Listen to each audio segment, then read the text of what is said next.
In a land where winter snows swallow men whole, a rare, parching summertide has finally broken. The immortal Duke Ulrich strolls through the frosted courtyard alongside Hilda, an aging priestess. She gazes up at his unchanging face. "You do not age, nor do you die," she murmurs, her voice heavy. "Is such a life not filled with endless torment?" Ulrich's gaze drifts, his mind flashing to eons past. He remembers the ancient elves, beings who seemed eternal, now long claimed by death. He recalls the first dragons, reduced to mere dust in forgotten lands. "I have let go of far too many," he confesses, his dark eyes shadowed with quiet grief. "So yes, of course it is painful." He turns away, his footsteps crunching in the snow. He explains that for mortals, memories inevitably fade, leaving behind only fragments that warp into agonizing longing. Hilda stops, staring at his retreating back. "And then," she asks, her voice trembling, "shall I too, one day, be but a memory to thee?" Ulrich doesn't turn. "I suppose so." A bittersweet smile touches Hilda's lips. She admits that if he had promised to remember her forever, it would have been a rare delight. Gently, Ulrich takes her weathered hands in his, pressing a tender kiss to her forehead. Leaning into his warmth, she whispers a final plea. "When I die, I have a favor to ask." Her dying wish echoes in his mind, to take up her title, protect her people, and keep her in his memories for as long as he possibly can. Ulrich's dark eye trembles, reflecting the heavy burden of her words. Despite her desperate hope, the immortal Duke knows the cruel truth of time. The golden ring slips from his fingers. As it falls, centuries of memories flash before him, Hilda as an innocent child holding his hand, then a vibrant young woman, and finally, a frail elder. He knows that even these precious images will eventually blur into nothingness.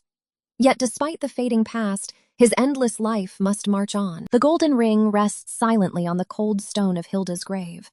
Ulrich kneels in the deep snow, his head bowed in quiet mourning.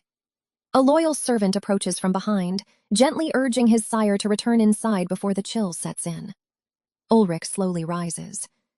"And so," he murmurs to the winter wind, "I must keep moving forward." He turns his back on the grave, leaving deep footprints in the fresh snow. He accepts that every new encounter will inevitably end in another painful farewell. But as he walks away beside his servant, a quiet resolve settles in his heart. The centuries they spent together won't just be a memory of pain. Diet Martian. A frozen wasteland at the edge of the world, completely devoid of all warmth. In a cozy, sunlit office, Father Alonso casually drops a massive bombshell that completely shatters the morning peace. He's assigning Roberta to this very godforsaken place as the new head priest. Choking on her hot tea, her eyes widen in sheer disbelief as she vigorously struggles to process the sudden, completely life-altering command. Alonso waves off her shock, reminiscing about his own time serving there. He notes the humble temple and the strange nomadic culture of the locals, attempting to paint the icy wasteland nostalgically. But Roberta isn't having it. She aggressively cuts through his fond memories, slamming her cup down and loudly demanding real answers. Roberta lays out the chilling facts with mounting frustration. The previous head priest vanished without a trace just a month ago, leaving a total void. Now she, a rookie ordained barely 2 years past, is being sent as a replacement? Alonso just smiles brightly, telling her to simply seek out her mysteriously missing predecessor. Alonso completely dismisses her valid concerns, ordering her to pack her bags and fulfill her new charge immediately, insisting His Holiness wills it so. Roberta scowls, her sharp mind racing. A holy priest disappears, and they act like nothing ever happened? It reeks of a deliberate cover-up, deeply worsening her intense, lingering suspicions. Defeated by his stubbornness, Roberta finally asks the million-dollar question. Why choose her of all people? Alonso leans back, his eyes softening as he claims she reminds him of himself. Roberta's face twists in utter confusion at the bizarre comparison, prompting a hearty chuckle from the older priest as he gently clarifies his meaning. He reminds her of their incredibly long, shared history together. Alonso took her in when her own parents abandoned her, raising her with absolute care and eventually ordaining her himself. Because of their deep bond, he shares that in his youth, he too thrived as head priest of Dietmarschen, hoping she will follow suit. But Roberta knows better than to take him at face value. Raised on Alonso's knee, she grew up listening to endless tales of his grand adventures across the vast continent. Yet not once in all those long years did he ever mention a single story about his supposedly glorious time serving in the icy Dietmarschen. Determined to uncover his hidden truths, Roberta spurs her horse into a full gallop, racing fiercely across the frozen northern territory to confront the deep mysteries waiting at the edge of the world. As she finally approaches the imposing stone gates of the local castle, a stern guard abruptly halts her advance. Pulling back her heavy hood to reveal her face, Roberta formally introduces herself as a dedicated servant of Ganymede, arriving to pay her respects to the local lord and assume her duties. A towering figure steps forward, casting a massive shadow over her small frame. Even mounted on her horse, Roberta finds herself staring directly at eye level with the giant. He introduces himself as Bernhard, listening intently with a warm smile as Roberta mentions she was sent by Father Alonso. Bernhard's face lights up with genuine, unbridled joy at the mere mention of the old priest. He warmly welcomes her to the territory, kissing her hand with surprising grace for a giant, and expresses his utter relief that Father Alonso remains as benevolent and kind as he ever was. As Bernhard marvels at how quickly time has passed since Alonso's youthful tenure, Roberta decisively cuts to the chase, ignoring his pleasantries. She formally requests an immediate audience with the mysterious lord. Bernhard sighs heavily, revealing that the lord is currently absent from the castle and won't be returning soon.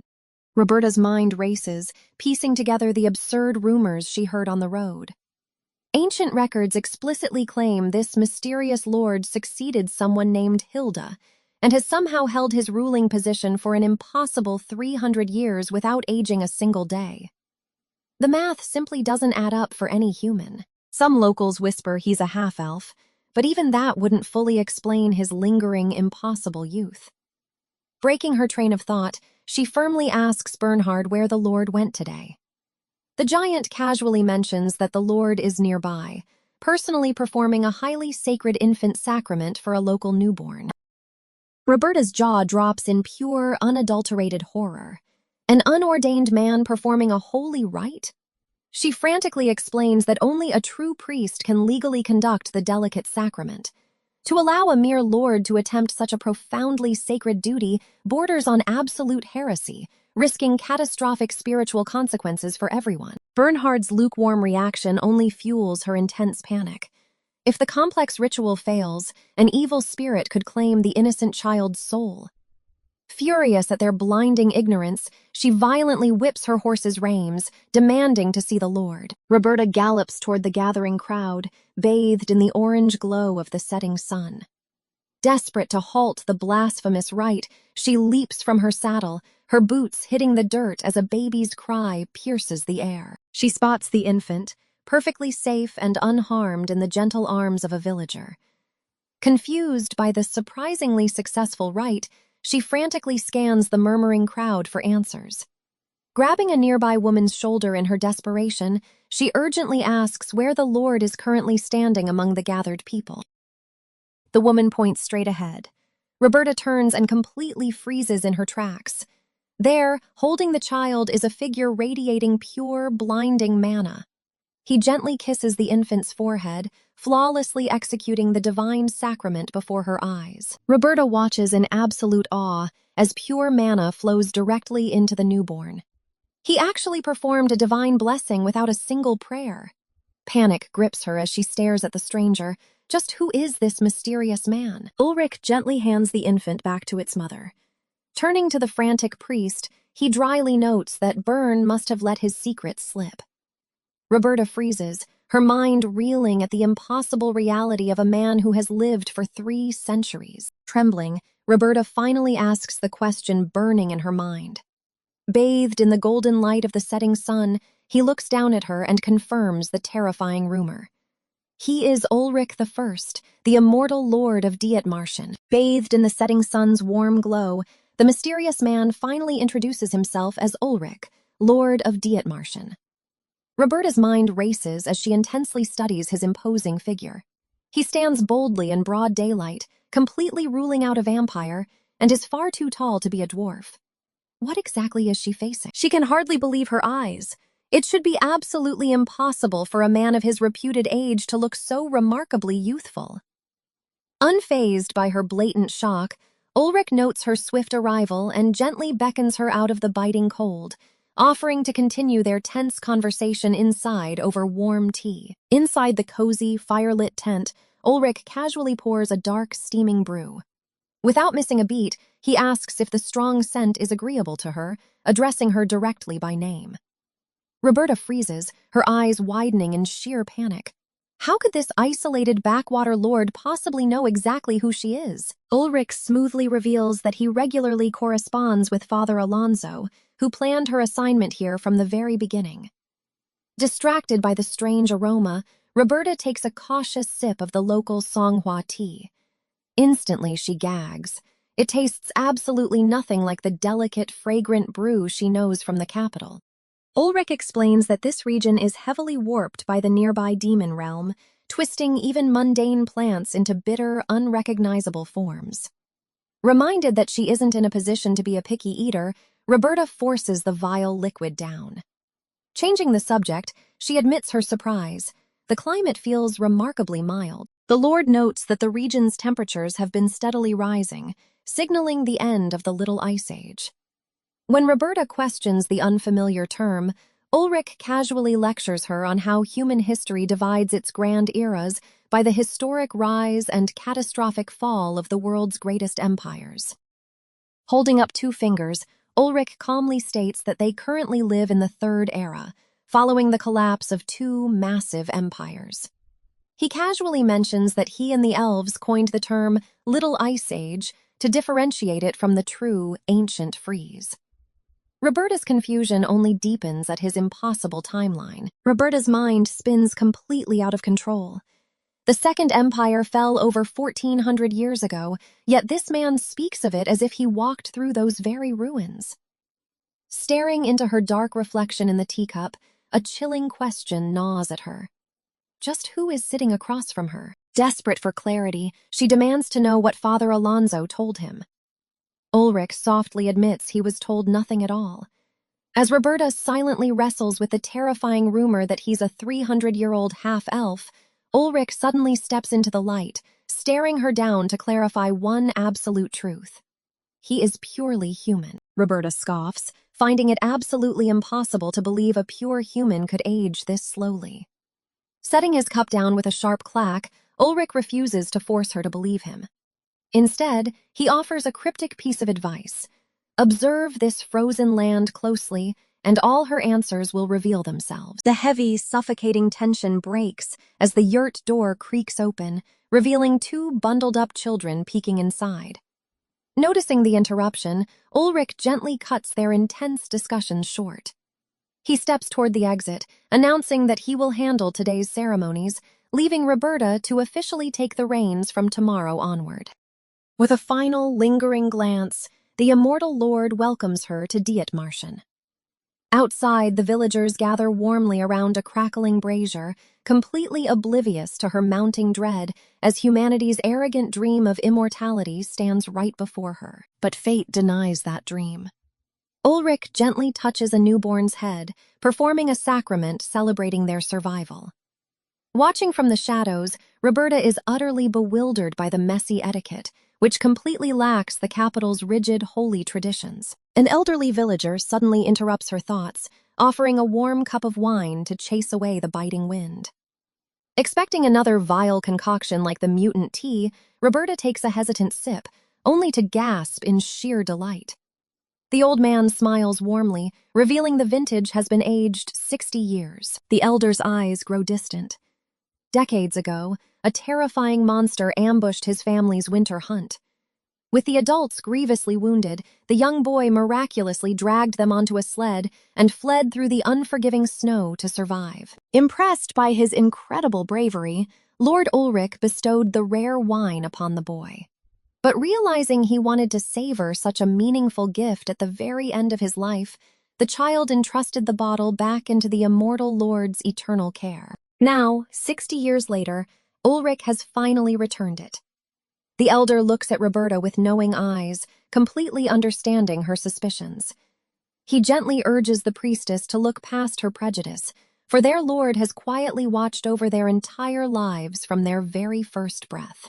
Clutching the warm cup, Roberta's thoughts spiral into complete chaos. Her rigid worldview simply cannot comprehend the profound, unwavering devotion radiating from these villagers. Did Father Alonso feel this exact same overwhelming confusion on his first day in this strange, frozen land? Staring out at the enigmatic Lord, she wonders if time will eventually reveal the true purpose of her arrival. What is the real identity of the immortal man standing before her, and what dark secrets is this isolated village hiding from the church? Suddenly, a desperate voice echoes from the shadows of a stone doorway. A cloaked figure bows and begs Lord Ulrich for help, hoping his centuries of immortal knowledge might cure his son's mysterious affliction. Overhearing the chilling mention of a dark curse, Roberta's blood runs ice cold. The old man grips the hooded figure's hand, his voice heavy with a terrible truth. He confesses that the child beside him should be a fully grown man with a family of his own by now. A single, unnatural eye gleams from beneath the hood. Ever since the boy returned from death's cold grip, everything fundamentally changed. A little over a week has passed since Roberta arrived at the remote northern parish. From day one, the young priest was thrown into absolute chaos. With her predecessor vanished into thin air, the church was left in a state of sheer disorder, forcing her to scramble just to keep things afloat. To restore the parish, she swiftly gathered acolytes to burn through the massive backlog of sacraments. But her patience finally snapped. She confronted the local lord, Ulrich, demanding proper etiquette with incense and oil.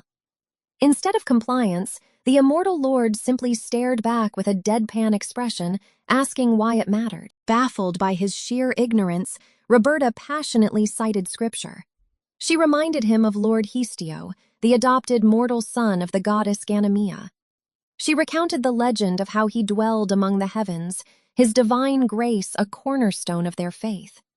How could the lord of the land not know this? She explained that Histio took pity on freezing humans, descending to offer them fire. Ever since, believers extinguish flames to create smoke in his honor. But Ulrich casually interrupted her sacred lesson. With an eerie certainty, he claimed they weren't honoring the god at all. They were actively summoning him to earth. Ulrich's voice held the weight of centuries as he explained the hidden truth. When the flame dies, Histio descends to relight it himself just to spare humanity the trouble.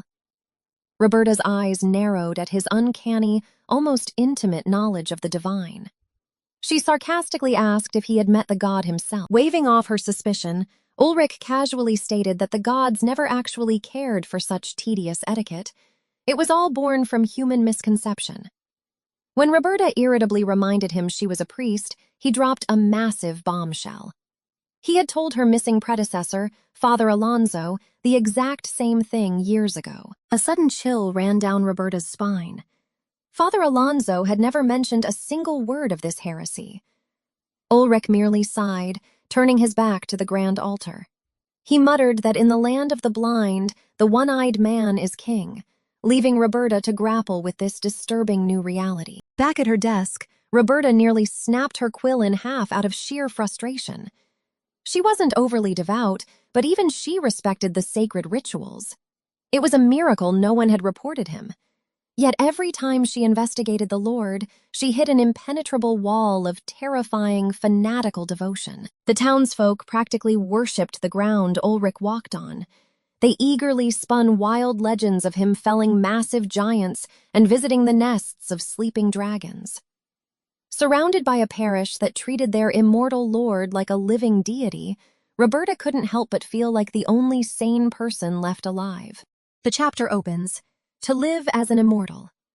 Roberta resigned herself to 10 years here. To make matters far worse, the church quarters were in absolute ruins, forcing her to lodge inside the Lord's own manor. What Ulrich probably considered a simple courtesy felt like a deeply uncomfortable imprisonment to her. She was constantly on edge, trapped under the same roof as the highly suspicious immortal. Her grim thoughts were suddenly shattered by a rare sight in this rugged terrain. Two visitors, an elderly man leaning on a cane and a young boy, were being escorted down the dimly lit corridor. They were heading straight toward the Lord's private office, sparking Roberta's insatiable curiosity about their true purpose. Inside the study, the elderly traveler bowed deeply before Ulrich. He spoke in a trembling voice, revealing he had crossed vast lands to seek out the Lord. He had heard the impossible rumors that Ulrich had ruled this land for over 300 years, possessing a life bordering on true, absolute immortality. Ulrich's gaze hardened into a cold, piercing glare. He bluntly asked if the old man had traveled all this way just to uncover the secret to his agelessness. Outside the cracked door, Roberta held her breath, her heart pounding as she leaned in to catch the immortal's most closely guarded secrets. But the old man violently shook his head. He hadn't come for eternal life.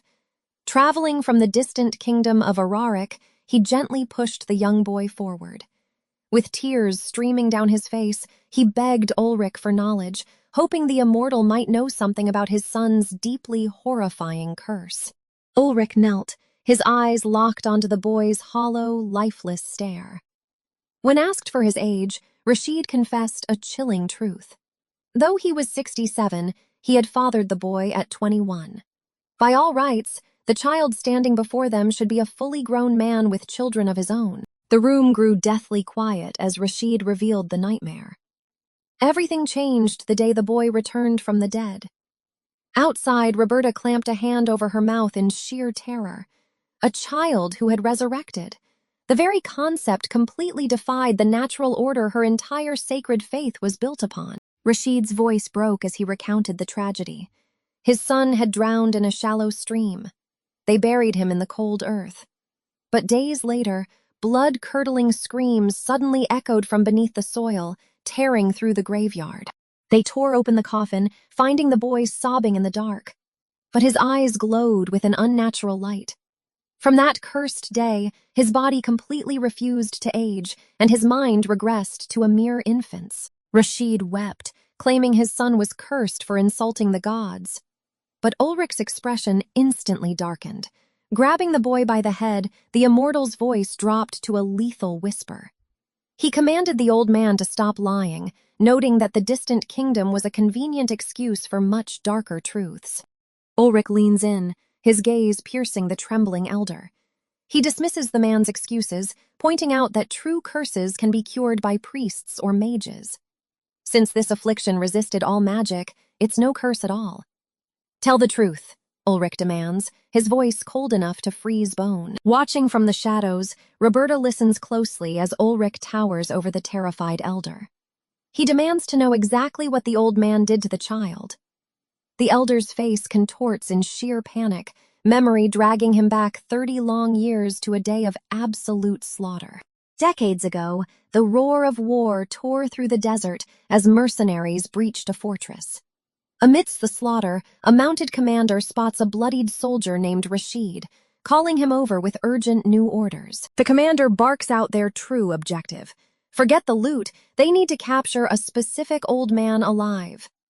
When Rashid asks for details, the officer admits he only knows one chilling rumor. Their target is a rogue alchemist, and he's supposedly on the verge of discovering true immortality. 30 years ago, the scorching desert sands ran red with blood. A brutal, unforgiving siege tore through the city gates as ruthless mercenaries flooded the streets, eagerly slaughtering the remaining defenders to claim the ruined city for themselves. Amidst the deafening chaos of the raid, a hardened mercenary named Rashid receives a bizarre, urgent order from a comrade. His boss commands them to push through the carnage, ignoring the glittering loot to capture a mysterious old man alive. The details are completely scarce, but the strange target is absolute priority. Rashid quietly creeps through the abandoned, eerily silent halls, hand resting firmly on his blade. Pushing open a heavy wooden door at the dark corridor's end, he discovers a fully equipped glowing alchemy lab left completely unguarded. Scanning the cluttered, abandoned workspace, Rashid's greedy eyes immediately lock onto a single, brilliantly glowing flask filled with an alluring, magical liquid. Before his fingers can brush the glass, a furious shout echoes through the chamber. A hooded figure lunges from the dark corners, his hands blazing with a blinding blue magical light as he unleashes a devastating spell. A massive shockwave of pure, volatile mana detonates, violently blasting Rashid backward against the cold stone floor. As the thick smoke finally clears, the attacker is revealed to be a young blonde man coughing heavily amidst the wreckage. Falling to his knees in absolute horror, the young mage screams bitter curses as he desperately scrambles to save his shattered life's work. He frantically tries to scoop up the precious, glowing liquid pooling between the cobblestones, completely devastated that decades of painstaking research have been destroyed in mere seconds. Seizing the brief moment of distraction, the battle-hardened mercenary quietly recovers his footing. With lethal precision, Rashid draws his heavy blade and silently lunges, impaling the grieving young mage straight through the back with a sickening, brutal crunch. The fatally wounded boy staggers forward, desperately clutching his bleeding chest. But before his lifeless body can even hit the ground, his flesh spontaneously erupts into a roaring pillar of unnatural, searing flames that consume him entirely. Shielding his face from the unbearable heat, Rashid watches the mysterious mage burn to ash. In that horrifying, quiet aftermath, the twisted truth finally dawns on him. The target was never some wrinkled geezer. The vibrant young man he just murdered in cold blood was actually the immortal alchemist himself. Bandaged and battered, Rashid relays the unbelievable events to his skeptical comrade. He pieces together that the brilliant alchemist had successfully reversed his own aging process. A chilling thought crosses his mind. If he hadn't struck from the shadows, the eccentric man might have actually achieved true, flawless immortality. His fellow mercenary violently scoffs at the absurd notion, insisting that all arrogant fools who chase eternal life meet a miserable, agonizing end. He confidently claps Rashid on the shoulder, telling him to forget the ordeal, assuring him their boss will soon abandon his fleeting delusions of grandeur. Despite the warnings, Rashid confesses he couldn't throw away the one intact elixir he managed to loot. Back in the present, the old, weathered mercenary explains to Duke Ulrich that it wasn't a personal greed for eternal life that made him keep the vial, but the desperate hope of selling it. But fate had a deeply cruel twist waiting for him. Shortly after returning home, his beloved young son fell gravely ill. Driven mad by a father's desperate, suffocating love, Rashid poured the mysterious stolen elixir down his dying boy's throat, praying to any god for a miraculous, sudden recovery. The miracle never came, and he buried his lifeless son in absolute despair. But mere days later, blood-curdling screams began echoing from the grave. They unearthed a resurrected monster, yet his grieving wife stubbornly locked herself away, blindly convincing herself it was a blessing as she cared for the feral creature. Right before her passing, his wife finally admitted the chilling truth. The bloodthirsty thing wasn't their sweet boy anymore. Suddenly, the feral child violently lunges at Roberta, snapping its jaws before Rashid forcefully yanks it back. Terrified, Roberta stumbles backward. Rashid clutches his arm, desperately struggling to restrain the wildly thrashing beast as a red apple rolls away. As the pathetic creature scrambles to devour the dropped apple, Ulrich watches with deeply pitying eyes. Acknowledging the agonizing, heartbreaking trials Rashid has endured, the Duke cuts through the tension with a piercing question. Does he truly still believe this mindless ghoul is his precious child? Tears stream down Rashid's weathered face as he cries that no true parent could ever look at that face and deny their own flesh and blood. Ulrich brutally shatters the fragile delusion, confirming the late wife's greatest fear. The rotting creature has no soul and was never alive. The elder stammers in disbelief, demanding to know what Ulrich means. Declaring that only one dark path remains, the Duke grabs a dagger and lunges forward. Sensing the deadly shift, Roberta screams for him to wait. Ulrich's heavy footsteps echo as he closes in on a young boy quietly eating an apple. A desperate cry tears through the room, begging the Duke to halt, but Ulrich mercilessly brings the blade crashing down. Roberta freezes in horror.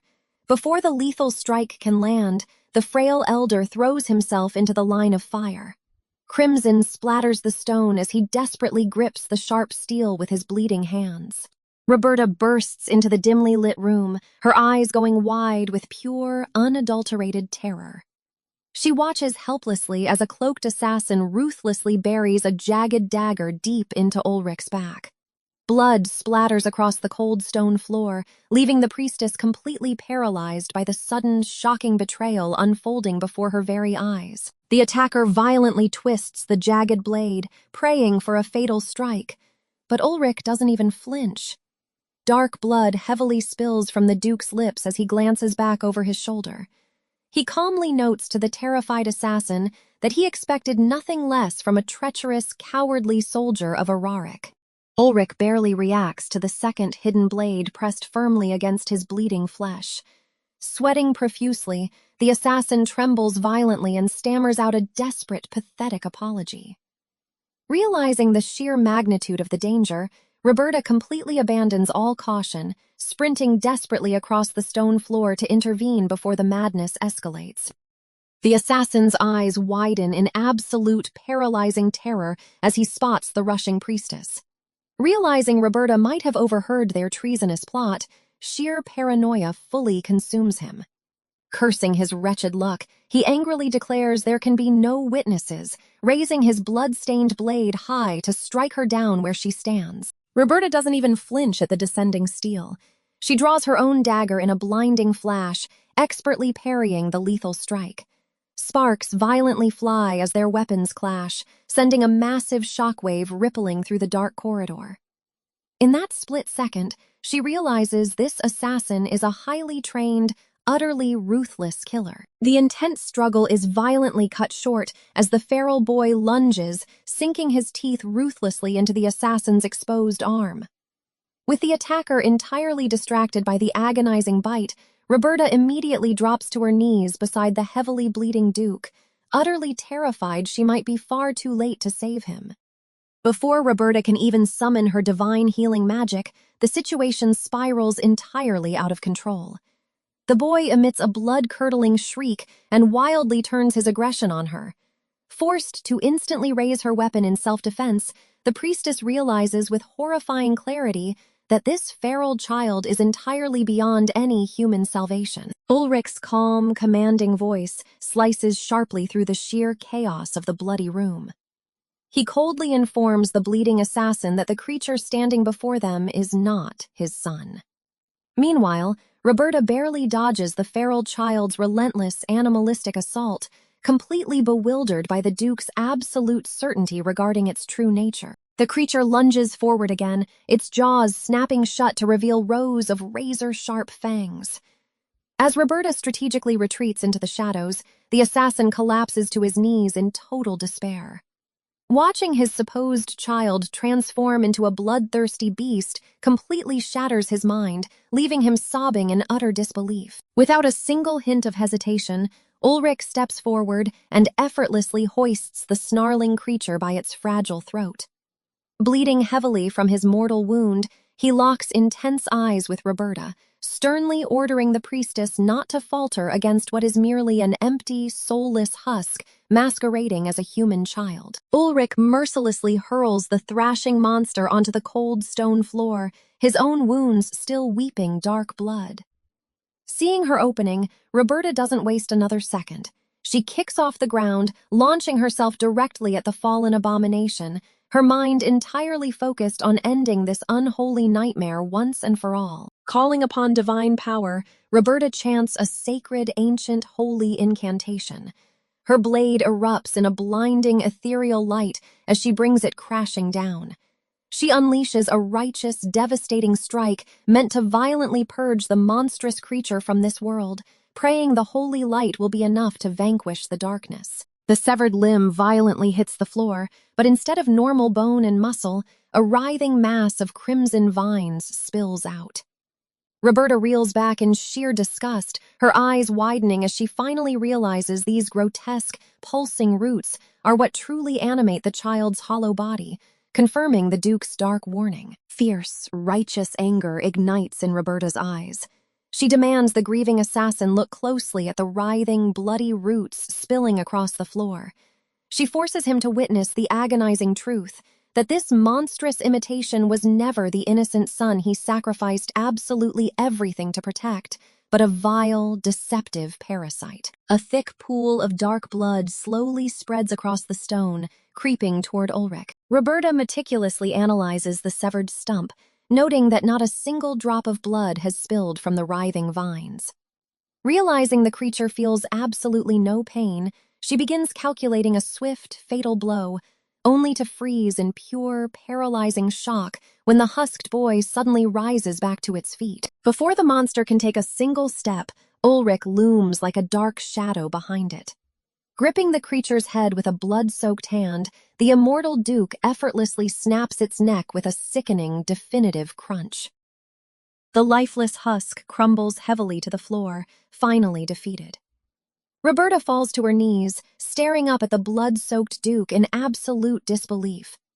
She stammers out a highly confused question, completely unable to comprehend how a man with a fatal stab wound remains casually standing as if nothing happened. A horrifying, unnatural phenomenon suddenly begins. The massive pools of spilled blood animate, defying gravity as they snake upwards and seamlessly stitch themselves back into Ulrich's fatal stab wounds. Roberta watches the impossible scene in stunned silence, her mind completely short-circuiting as she realizes the Duke's blood is reversing its flow. The fatal, gaping gash miraculously seals itself without leaving a single visible scar behind. Meeting the priestess's terrified, completely bewildered gaze, Ulrich casually explains the horrific truth.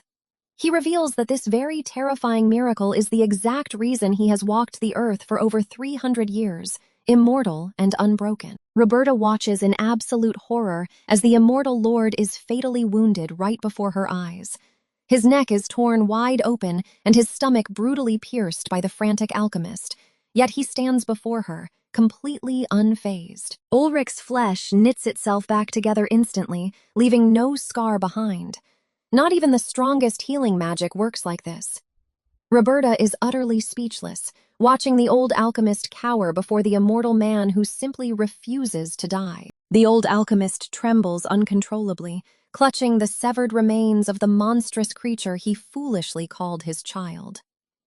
Ulrich's voice is completely devoid of warmth as he demands the truth. He asks if the man's real son had actually died long ago, and the broken father finally admits the boy perished during the accident. Ulrich demands to know what kind of monstrosity the man had been harboring all this time. The alchemist confesses it was nothing but an artificial parasite. The immortal deduces that the elixir didn't revive the boy immediately because the vile creature needed time to burrow into the corpse and seize control. Ulrich realizes the horrific truth of the situation. The parasite merely hijacked the dead boy's remaining memories to perfectly mimic human behavior. Weeping bitterly, the old man admits that when the monster turned violent, it was only protecting its host's guardian, operating on pure, cold instinct rather than any familial love. Completely broken by guilt, the alchemist mutters that his late wife had been right all along. Ulrich kneels beside him, accusing the old man of slaughtering innocent people who dared speak the truth.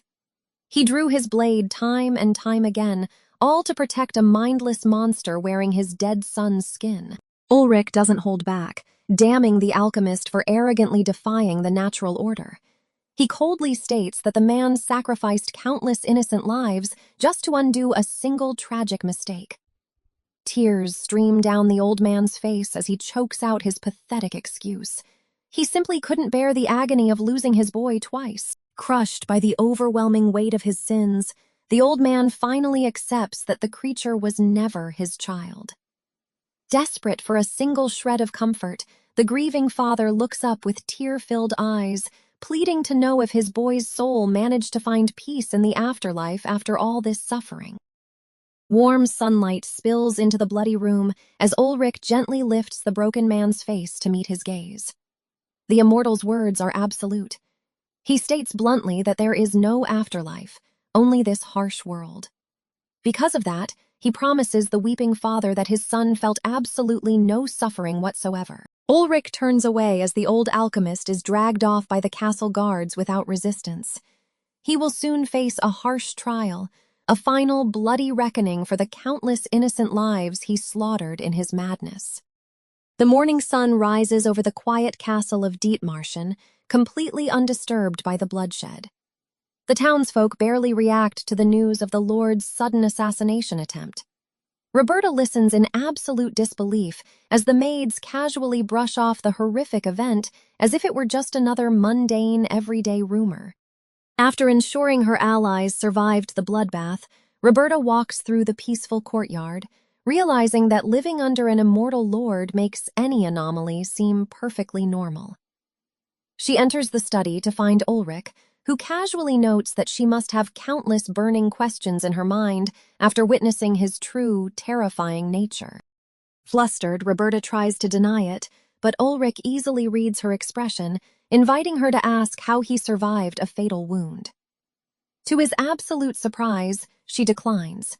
She admits her curiosity is overwhelming, and there are a million things she wants to demand, but she stubbornly holds her tongue for now. Roberta's mind races back to his absolute, unflinching denial of the afterlife. As a devout priestess, she was explicitly taught that the virtuous ascend to heaven and the wicked burn in hell. The sacred promise of a peaceful afterlife is the very foundation of her faith and the ultimate solace of humanity. Yet Ulrich denied it all without a single moment of hesitation. She knows she should condemn his blatant heresy, but his voice held absolutely no deceit. She grips her hands tightly, terrified of digging any deeper. The absolute truth hidden behind his ancient dark eyes is simply too much for her to handle. Roberta admits that learning his darkest secrets might completely shatter her fragile worldview, so she chooses to remain ignorant for her own sanity. Ulrich simply chuckles and goes back to his paperwork, casually mentioning that her overly cautious nature reminds him exactly of someone named Alonzo, leaving the young priestess utterly confused. A nostalgic smile crosses Ulrich's face as he recalls that Alonzo had given him the exact same excuse centuries ago. He notes a fascinating pattern. Those who stayed by his side the longest were always cautious.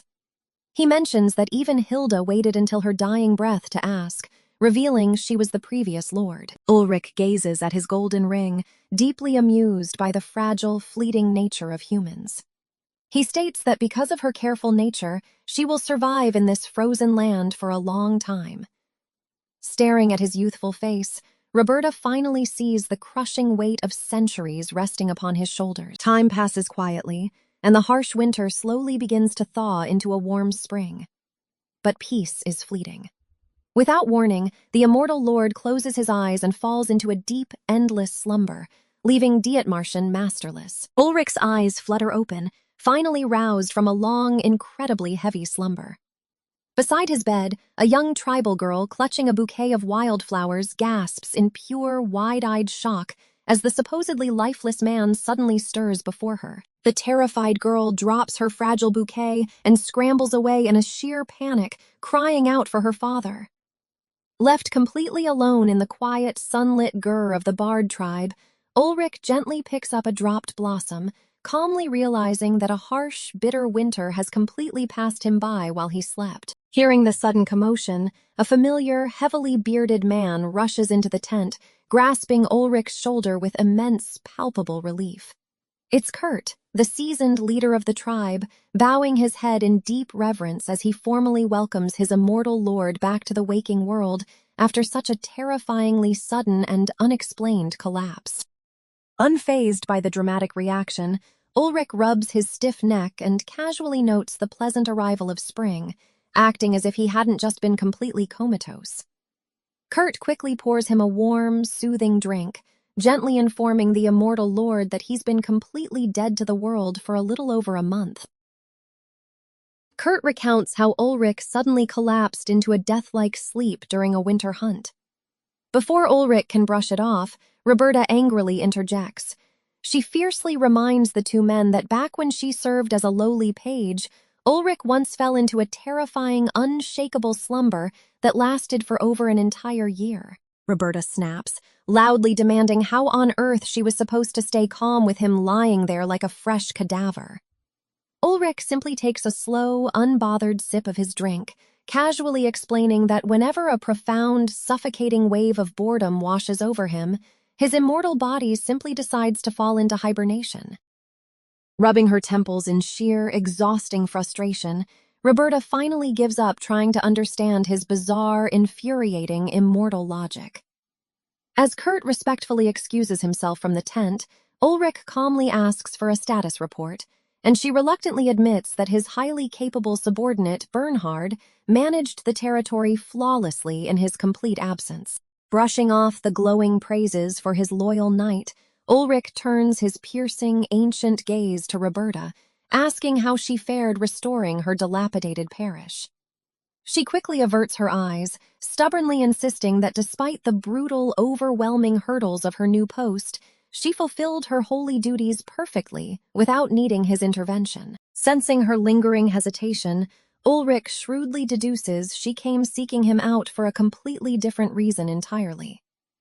Reluctantly, Roberta reveals that a group of mysterious, well-armed royal guests have recently arrived in the territory, desperately seeking a capable guide to help them track down a legendary dragon on the frozen ice peninsula. Ancient myths describe a blazing world where divine gods poured cosmic waters to forge new life. The gods gifted intelligence to a simple lizard, birthing Ruobydra, the mighty progenitor of all dragons. Riding across the plains, Roberta notes this genesis contradicts her church's teachings. Ulrich smirks, pointing out that human scriptures solely preserve human history, conveniently erasing the uncomfortable truths of older, fading races that once ruled the land. He explains that while humans obsessively document their own fleeting generations, the few remaining dragons are quietly, tragically marching toward an inevitable extinction. They have become nothing more than forgotten myths to the modern world, which makes the sudden arrival of these dragon-seeking nobles all the more suspicious to the immortal lord. Back at the grand, imposing estate, Ulrich coldly observes the uninvited royal visitors gathered in his hall. The imposing, red-bearded spokesman, flanked by extremely nervous, tight-lipped retainers, firmly requests the immediate aid of a highly seasoned guide who can safely navigate the treacherous, magically corrupted frozen paths of the deadly ice peninsula. The arrogant spokesman openly doubts Ulrich's true identity, expecting to find a decrepit elder rather than a surprisingly youthful man.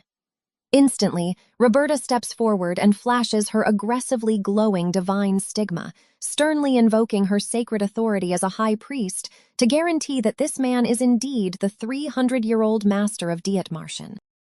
Properly chastised by the undeniable holy display, the man hastily introduces himself as Count Bellido of the Carbonihar kingdom and bows in deep, respectful apology. Ulrich casually waves off the slight with a faint, knowing smile, admitting he is quite used to arrogant outsiders grossly underestimating his deceptively young, immortal appearance. Count Bellido finally cuts to the chase, revealing they are desperately hunting a magnificent beast with pure, translucent white scales named Narvakayani. Ulrich's dark eyes narrow slightly as he confirms their secret intel is terrifyingly accurate. The legendary ancient dragon truly rests somewhere deeply hidden within the frozen depths of the peninsula. The royal retainers light up with greedy, unhidden excitement, but Ulrich immediately crushes their high hopes, firmly stating no sane guide will ever take them. He warns that the frozen land is heavily corrupted by the demon realm, making it a guaranteed death trap that absolutely no amount of gold can make safe. When Bellido arrogantly offers to simply hire a massive, heavily armed mercenary escort, Ulrich scoffs, bluntly stating that more bodies will only mean a much higher mountain of corpses. Suddenly, his dark gaze sharpens, cutting right past the loud-mouthed count to lock directly onto a quiet, unassuming figure hiding in the back. Pointing a steady, accusing finger at the young red-haired man lingering silently behind the nervous retainers, Ulrich completely shatters their elaborate charade. With a chillingly perceptive smirk, the immortal lord demands that the true, hidden leader of the royal expedition step out of the shadows and speak for himself right now. Ulrich's piercing gaze cuts through the thick tension in the room, landing squarely on the red-haired man hiding quietly in the back. Refusing to play along with the charade, he demands the man step out of the shadows and speak for himself, easily identifying him as the true leader of the mercenary group. Roberta watches in stunned silence as Ulrich drops a massive bombshell on the room. He claims he recognized the man instantly as a direct descendant of the legendary Benares. The revelation sends a shockwave through the red-haired leader, prompting his loyal lackey to frantically deny the accusation before Ulrich sharply cuts him off. Stepping out from behind his men, the red-haired man finally drops his elaborate act. With a heavy sigh, he proudly introduces himself as Balin, the Duke of Tolamanca, and the direct descendant of the legendary King Benares, confirming Ulrich's impossible deduction with a mix of awe and dread. Balin openly admits that no one has ever seen through his careful disguise before, desperate to know how he was exposed so easily. Taking a calm, measured sip of his tea, Ulrich casually mentions that despite his hazy memory, Balin bears a striking, undeniable facial resemblance to his ancient royal ancestor. The Duke scoffs at the outrageous claim, quickly pointing out the glaring hole in the timeline. If Ulrich was only 300 years old, meeting the ancient king was physically impossible. Yet Ulrich doesn't flinch, cryptically hinting that he went by a completely different name when he walked the earth back then. Pushed to reveal his true past identity, Ulrich begins rattling off a long list of ancient, forgotten names, as if casually recalling old outfits from a wardrobe. Roberta stares in absolute disbelief as the immortal slowly pieces together his sprawling, centuries-long history right in front of their very eyes. Ulrich finally settles on a specific era, recalling his time serving under a noble in the Villeneuve region centuries ago under the name Laurent. The moment the name leaves his lips, Balin's face completely drains of color, his entire body trembling as he processes the impossible, world-shattering revelation before him. Slamming his hands aggressively onto the wooden table, Balin completely loses his composure.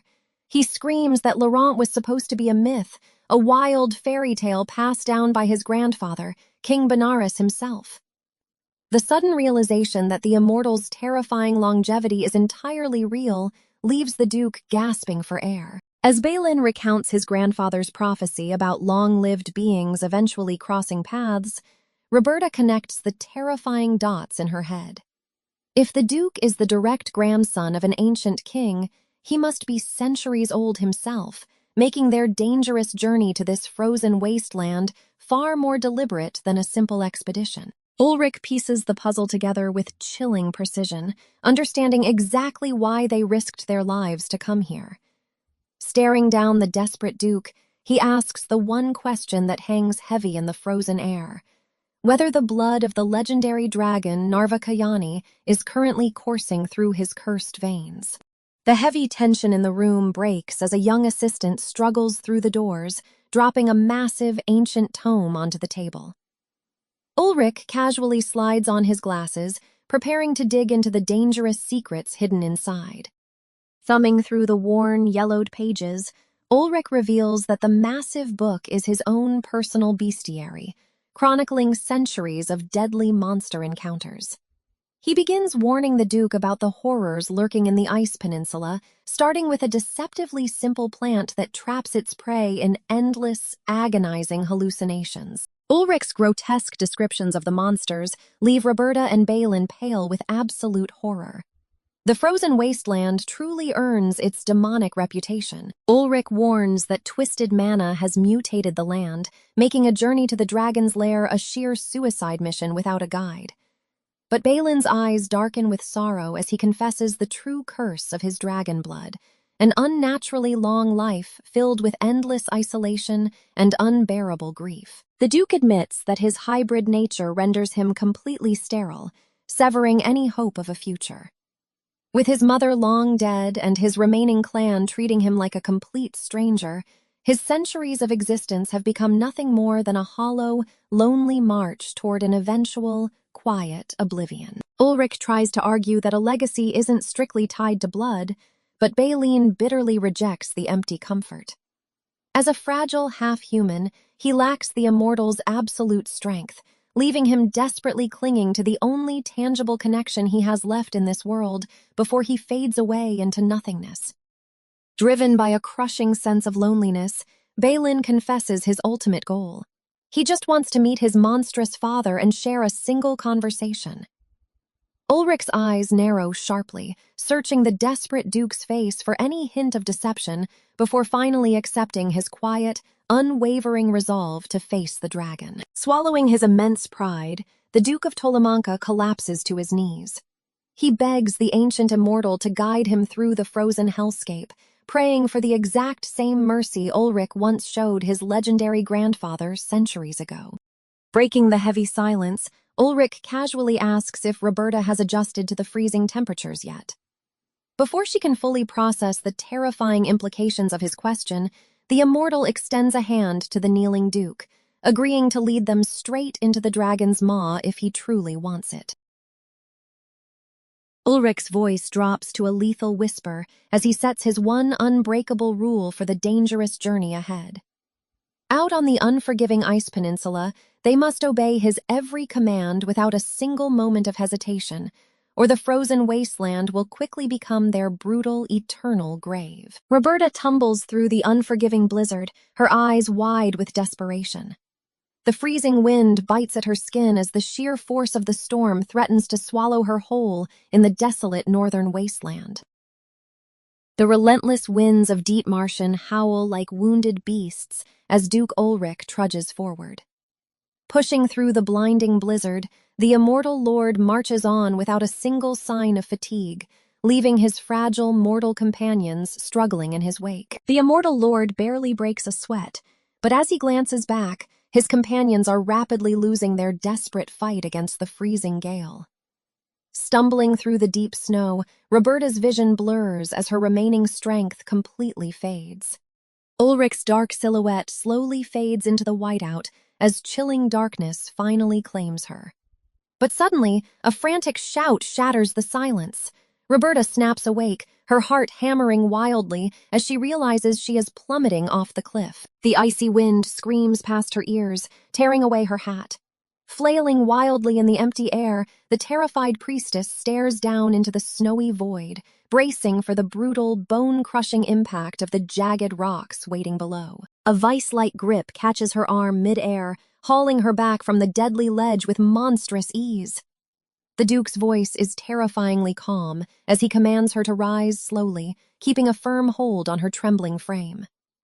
Collapsed in the snow, Roberta gasps for air, realizing how close she came to dying. Roberta stammers a weak confirmation as Ulrich casually peels a grotesque, fleshy parasite from her tangled hair. The immortal explains these vile creatures ride the mountain winds, secreting hallucinogens into their victims' scalps, and notes she was incredibly lucky her thick winter hat absorbed the worst of its highly venomous attack. With a sickening squelch, the Duke crushes the writhing parasite in his bare hand. His piercing gaze locks onto the shaken priestess as he delivers a chilling warning. In these treacherous cliffs, even a single moment of lost focus guarantees instant death. Swallowing hard, the terrified Roberta nods in complete understanding. After surviving the harrowing, near-fatal trek across the frozen peaks, the exhausted party finally regroups as the dark night begins to fall. Surveying his shivering companions, Ulrich declares they will seek shelter and spend the night in a nearby cave, offering a brief, desperate reprieve from the lethal cold. While the freezing guards sigh in immense relief at the prospect of descending the mountain soon, Roberta marvels at their hidden stone refuge. When asked how he knew of this place, Ulrich simply mutters that he discovered the cavern ages ago, kneeling down to carefully prepare a desperately needed fire. Roberta begins to panic, quickly pointing out that the gathered wood is completely soaked through from the blizzard. Instead of answering, Ulrich's hands begin to glow with a pulsing, ethereal light.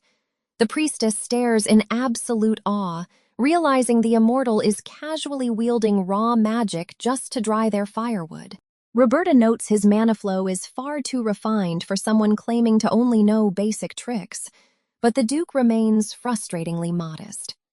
Annoyed by her own explosive, uncontrollable mana, she wonders aloud if he learned this delicate control from Father Alonso, a name that immediately makes Ulrich pause. Ulrich chuckles softly, revealing that he was actually the esteemed Alonso's teacher, a truth that leaves Roberta completely stunned. Handing her a damp log, the Duke instructs her to feel the energy, insisting that true magic is a realm of physical sensation impossible to grasp without direct, hands-on experience. He gently places his scarred hands over hers, instructing her to blow the mana carefully to force the stubborn moisture out. As he effortlessly absorbs her chaotic excess energy so she won't hurt herself, his calm, steady voice acts as an anchor, guiding her fragile focus through the delicate process. A warm, steady glow finally emanates from the wood, and Roberta's face lights up with sheer joy as the moisture evaporates flawlessly. The Duke advises her to practice often, while a nearby guard smiles brightly, complimenting the immortal lord on his surprisingly gentle and highly effective talent for teaching. As the guard warmly reminisces about his grandfather's stories of the Duke's tutelage, Ulrich brushes it off, admitting there is a unique joy in nurturing a truly gifted child, just like Benares. A dark shadow crosses his ancient eyes as he states the king's phenomenal rise was undeniable proof of innate talent. Roberta listens with rapt attention as the immortal clarifies his true, detached role in history. He insists he only ever points the way. Whether a student actually walks the difficult path to greatness is entirely up to them. Soon, the crackling fire roars to life, casting warm, dancing shadows across the cave. Steaming, fragrant cups of Songhua tea are quickly passed around the grateful circle. Taking a careful, tentative sip, Roberta notes the brew's unusual, earthy fragrance. Beside her, the Count chuckles softly, deeply savoring the rare, comforting warmth that is finally creeping back into his dangerously frozen limbs. Restless and starving, the Count abruptly announces he is going outside to forage for fresh food, claiming their dry jerky simply won't suffice. Not wanting to be left behind in the frightening dark, Roberta nervously volunteers to accompany him, but Ulrich immediately calls out her name, stopping her in her tracks. Ulrich strictly orders the priestess to stay behind and melt snow for tea, his commanding tone leaving absolutely no room for argument. After the two men vanish into the howling blizzard, Roberta seizes the quiet moment, hesitantly asking the remaining guard to tell her more about the legendary King Benares.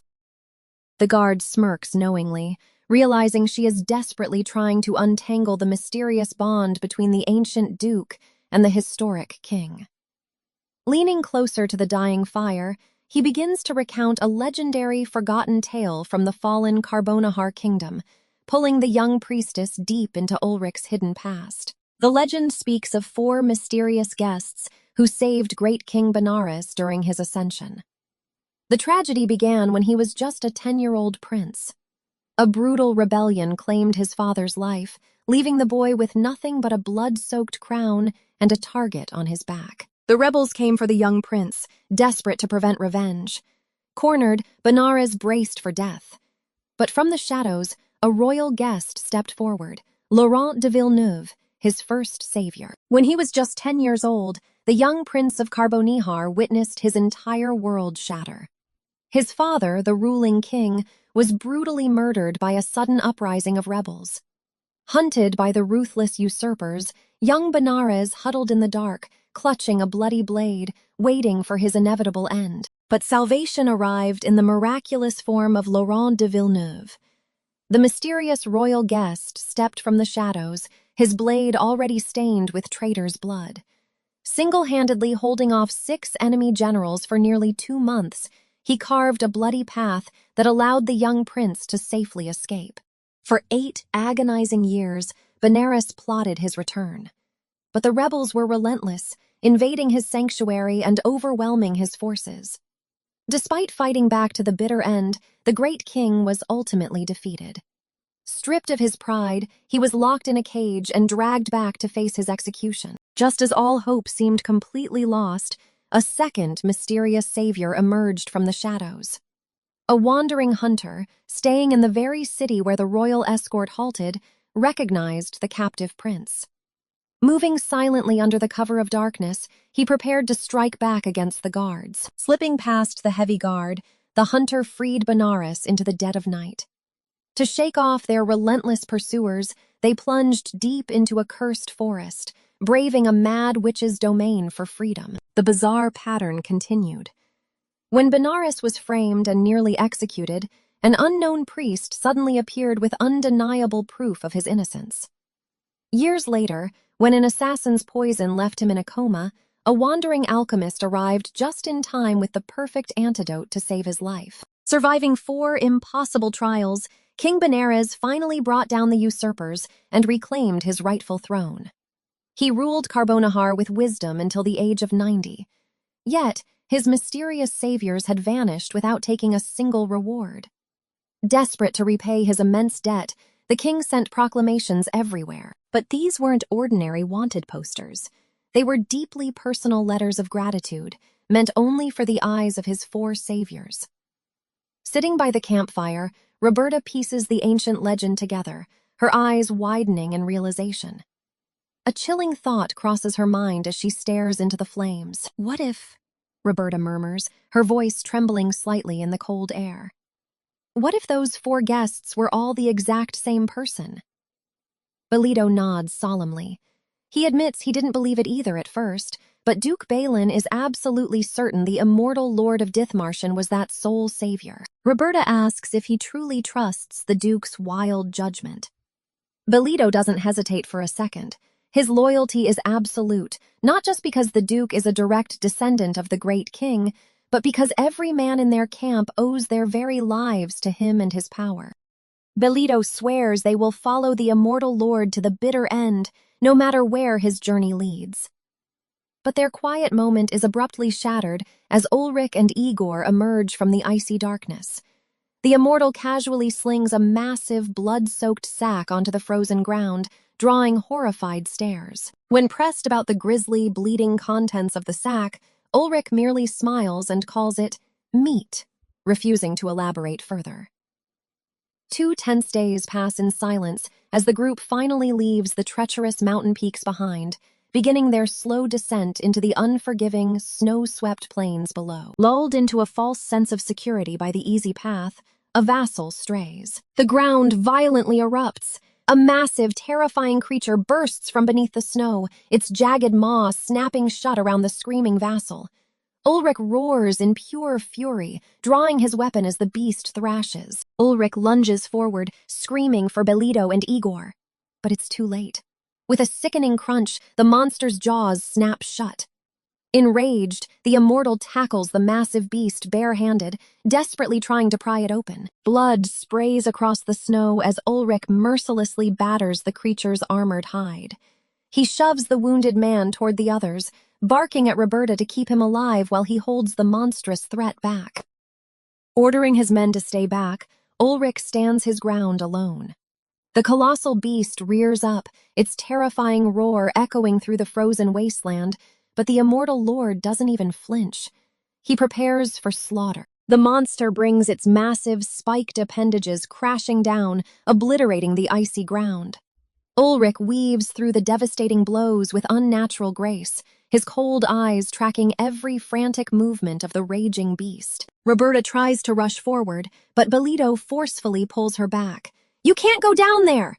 he yells over the deafening crashes. "The Lord won't die!" Roberta stares at him in sheer disbelief, screaming that they have to intervene before he's completely torn apart by the monster. Belito trembles, his eyes locked on the expanding pool of blood staining the snow. He mutters a desperate, silent prayer. The monstrous threat dissolves into pitch-black blood, completely drenching Ulrich. As he stands silently amidst the gore, the remaining knights stare in absolute horror at the massive crater, watching the foul fluid unnaturally pool together. Suddenly, a pale hand bursts through the thick snowbank. Ulrich violently pulls himself from the freezing depths, coughing up icy air as he drags his battered body back to the surface. Balin and Roberta sprint forward, their voices trembling as they cry out for their lord. But as Balin meets Ulrich's exhausted gaze, the immortal offers a quiet apology, revealing the lifeless body of their comrade cradled in his arms. As Roberta carefully binds Balin's wounds, she insists they should be thanking Ulrich rather than forcing him to apologize. Balin nervously questions the terrifying display of power, but Ulrich quickly brushes off his own injuries. Ulrich's tone sharpens as he scolds the group for dropping their guard. He warns them that surviving the harsh mountains means nothing. This desolate wasteland is crawling with monsters, proven by the glowing eyes piercing the surrounding tree line. The immortal coldly declares they have finally stepped into the true demon realm. He bluntly reminds them he cannot miraculously save everyone if another disaster strikes, a heavy truth that instantly suffocates whatever relief the survivors had left. Huddled around a single torch, Roberta desperately prays this is their final sacrifice. But as Ulrich warned, the nightmare is only beginning. As the freezing winter night rapidly approaches, Roberta leads a brief, solemn prayer for their fallen comrade at the Duke's behest. With deadly monsters already swarming the perimeter, she turns away from the fresh grave, bracing herself with the grim knowledge that these painful goodbyes are never truly finished. The perilous journey pushes forward into the unforgiving wasteland. Despite the mounting casualties and the biting cold threatening to freeze them solid, the group knows they have no other choice. They must resolutely press on, clinging to the faint hope of survival as another day brings yet another tragic death. Roberta's blood runs completely cold in her veins. In the flickering torchlight, she discovers yet another brave companion struck down in the unforgiving dark. It's a brutal, terrifying reminder that death stalks their every single step, patiently waiting to claim them the moment they let their guard down.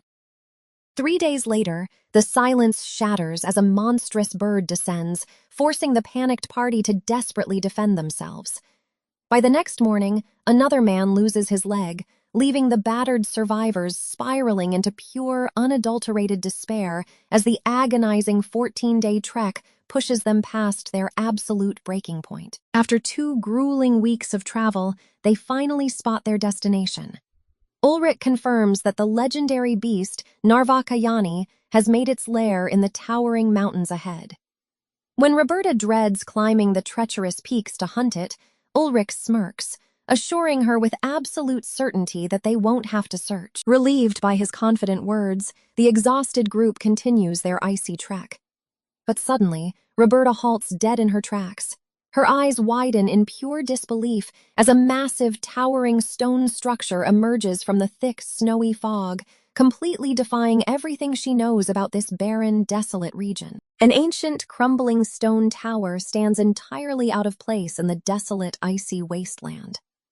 Roberta stares up at the imposing ruins in sheer awe, wondering what kind of forgotten civilization could have possibly built such a massive structure in the middle of this completely uninhabitable frozen hellscape. As Roberta questions its impossible origins, the red-haired warrior silently approaches a snow-covered wall at the tower's base. He brushes away the thick frost with his heavy gloves to uncover strange, ancient carvings etched deeply into the ruined stone foundation, hinting at a history long buried by the snow. The warrior squints at the unfamiliar symbols, completely unable to decipher a single letter of the script. Roberta steps closer, a sudden chill running down her spine as she realizes the crude markings aren't just decorative. They form a desperate, final message left behind by a completely forgotten people. Turning to the immortal Duke, Roberta nervously asks if he can translate the ancient text. Ulrich steps forward without a word, his dark eyes scanning the weathered runes as centuries of bloody memories from a bygone era suddenly flash through his timeless mind, unlocking the tower's dark, hidden secrets. Ulrich solemnly translates the grim opening line, "We are now dying."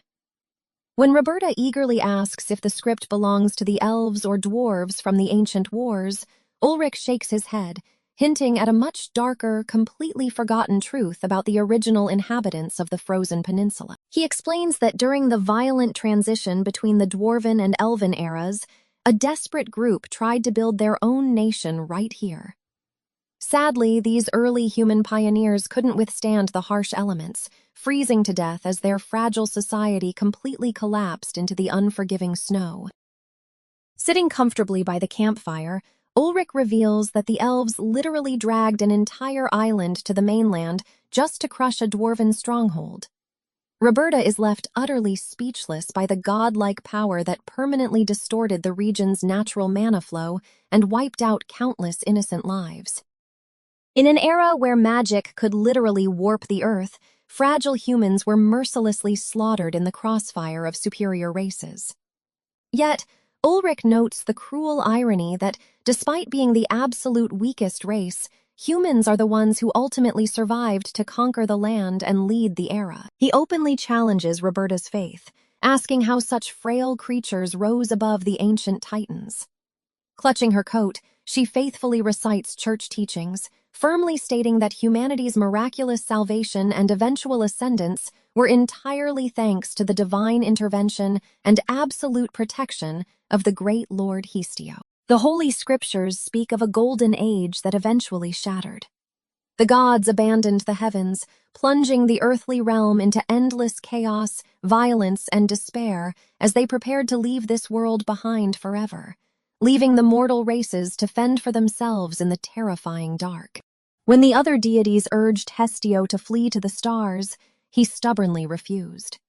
He chose to stay behind in the ruined world, offering his divine protection to the frail humans who eventually scattered across the globe to forge their own destinies under his benevolent, guiding teachings. Ulrich quickly points out the tragic flaw in the scriptures.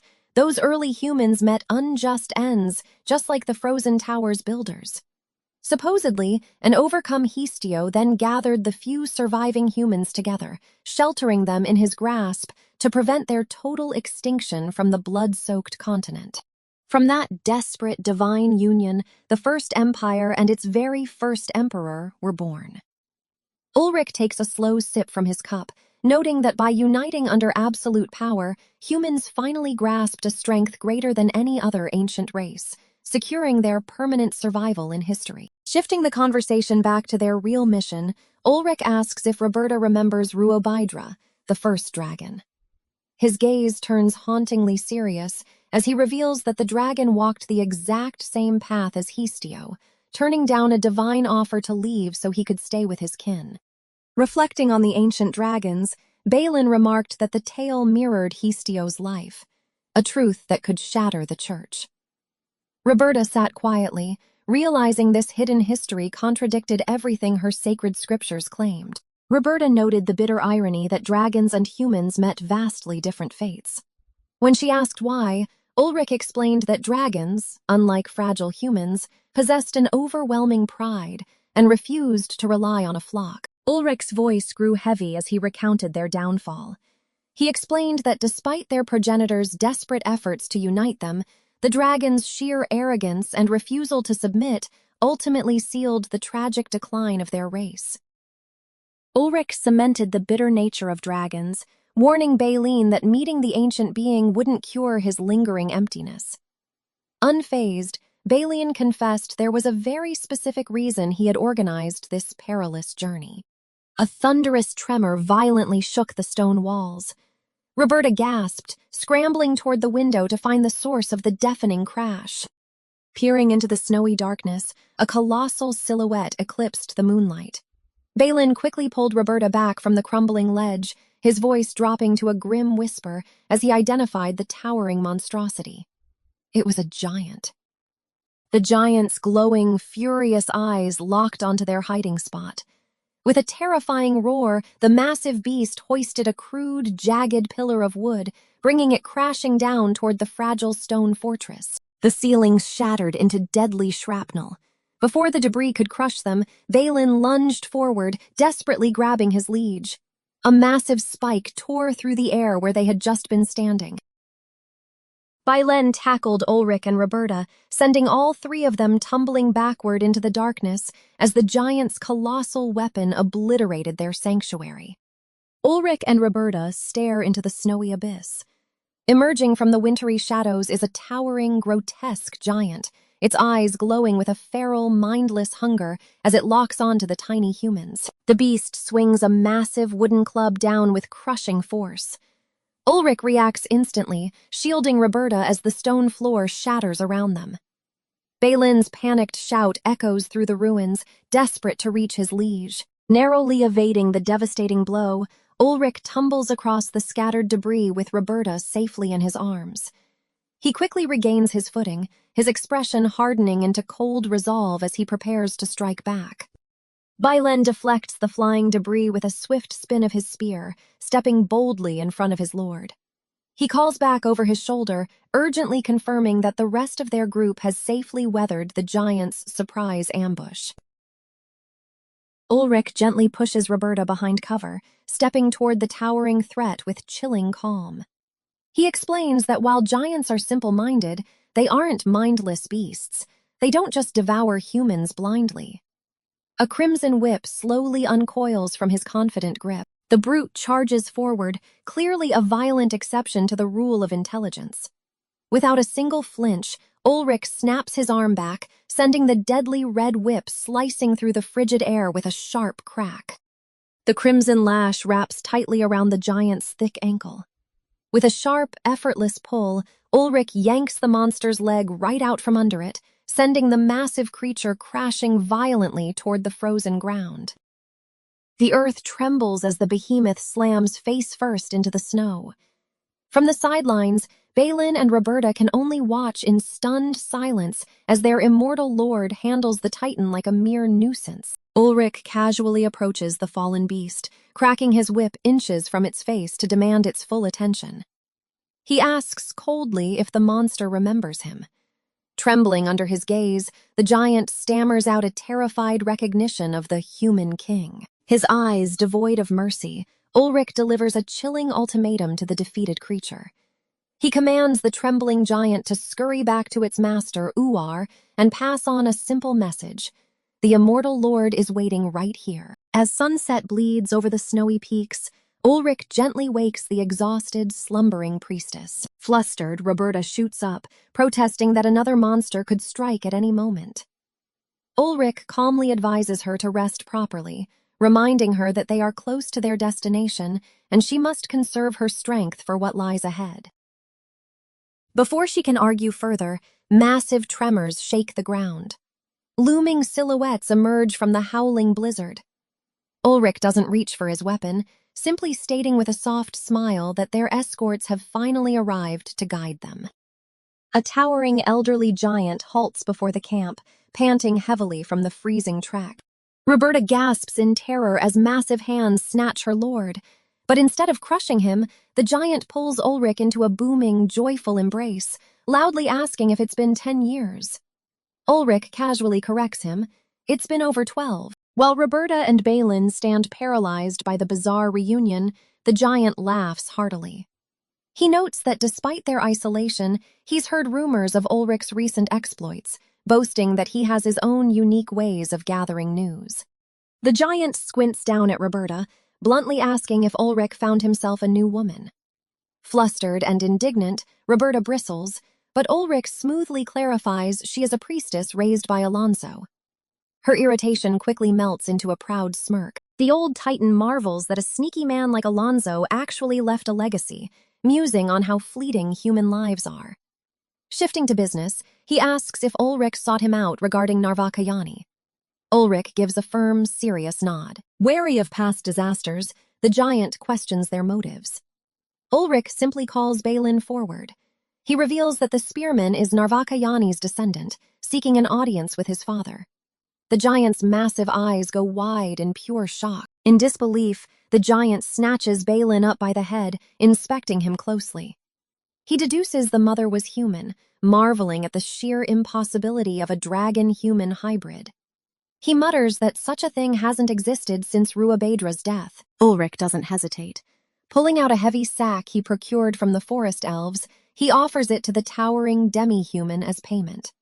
He asks for safe passage to the entrance, and the elder readily accepts the terms. With a curt nod, the elder signals his kin. Before Roberta or Heinrich can even brace themselves, the massive creatures scoop them up like rag dolls, promising a careful escort through the unforgiving snow. Caught completely off guard by the sudden lift, the two humans pale in sheer terror as they are hoisted away. Far away in a sunlit meadow, a slumbering figure stirs. Silver hair catches the gentle breeze as a piercing eye blinks open. Gazing across the vibrant expanse, the mysterious being senses a distinct shift in the air.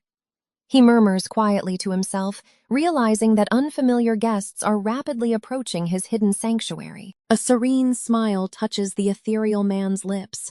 Knowing his long isolation is about to be interrupted, he gracefully decides it is time to prepare a proper welcome for his visitors.